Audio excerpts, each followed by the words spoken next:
ପିମ୍ପୁଡ଼ି ମାନେ ଛୋଟରୁ ବଡ଼ ହେବା ପରେ ପ୍ରଥମ ଥର ଗୁମ୍ଫାରୁ ବାହାରକୁ ବାହାରନ୍ତି। ସେ ଦେଖନ୍ତି ଯେ ସେ ସମସ୍ତଙ୍କଠୁ ଛୋଟ।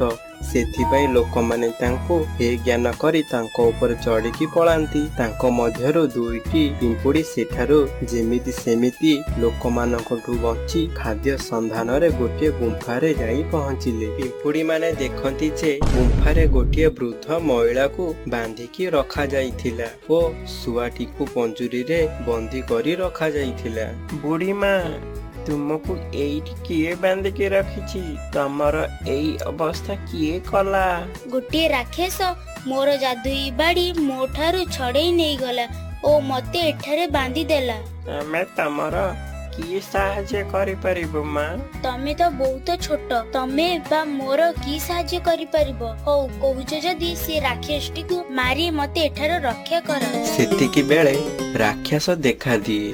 ପିମ୍ପୁଡ଼ି ମାନେ ରାକ୍ଷସଟିକୁ ସବୁ ପ୍ରକାର ମାରିବାକୁ ଚେଷ୍ଟା କରନ୍ତି, କିନ୍ତୁ ରାକ୍ଷସ ମରେ ନାହିଁ।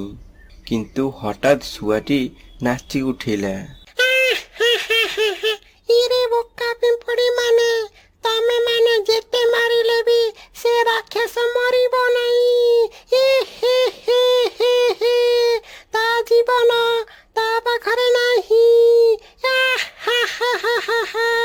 ଶୁଆର ଏକଥା ଶୁଣି ପିମ୍ପୁଡ଼ି ମାନଙ୍କର ନଜର ଶୁଆ ବେକରେ ଥିବା ଚିକ୍ ଚିକ୍ ଆଲୋକିତ ପଥର ଉପରେ ପଡ଼େ।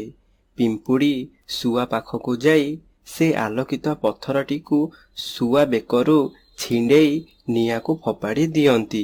ଏହା ଦ୍ୱାରା ଆଲୋକ ପଥରଟି ନିଆଁରେ ଜଳିଗଲା ଓ ସେ ରାକ୍ଷସ ମଧ୍ୟ ମରିଗଲା। ପରି ପୁଣି ଥରେ ତା ପୂର୍ବ ରୂପକୁ ଫେରି ଆସିଲା। ପିମ୍ପୁଡ଼ି ମାନେ, ତମେ ମତେ ଉଦ୍ଧାର କଲ, କୁହ ମୁଁ ତମର କି ଉପକାର କରିପାରେ? ପରି, ଆମକୁ ମଣିଷ ଠାରୁ ବି ବଡ଼ କରିଦିଅ।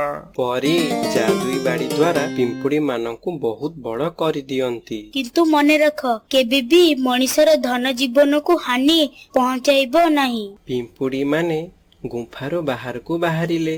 ସେମାନେ ବହୁତ ବଡ଼ ଦେଖାଯାଉଥିଲେ, ଯେମିତିକି ଗଛ ଲତା, ଘର ଦ୍ୱାର, ଗାଡ଼ି ମଟର ଓ ସମୁଦ୍ର ଠାରୁ ମଧ୍ୟ ବଡ଼ ଦେଖାଯାଉଥିଲେ। ଏତେ ବଡ଼ ଦେହ ପାଇ ମଧ୍ୟ ସେମାନେ ସହରରେ ନ ରହି ଖୁସି ଖୁସି ଜଙ୍ଗଲରେ ରହିଲେ।